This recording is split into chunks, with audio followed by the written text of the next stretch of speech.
This tutorial review will show you how to save Instagram videos, photos, stories, reels in iPhone. First of all, let's download a video.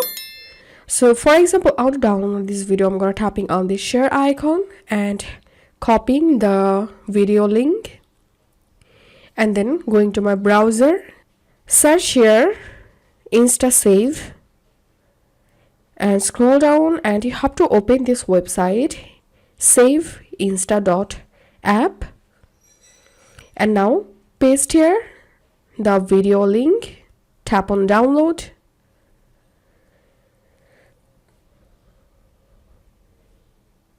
tap on close,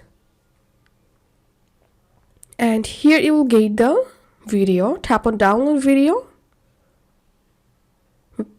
download, open in, save to files, select a folder where you want to save the Instagram video and tap on save. And now if I open my files app, and as you can see, the video has been successfully downloaded from Instagram.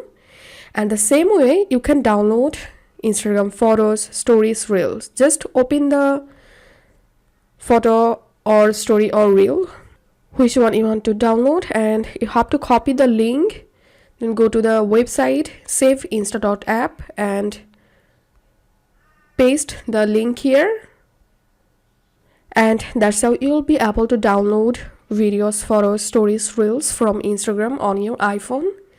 If you find this video helpful, make sure to subscribe Tutorial River. See you in the next video.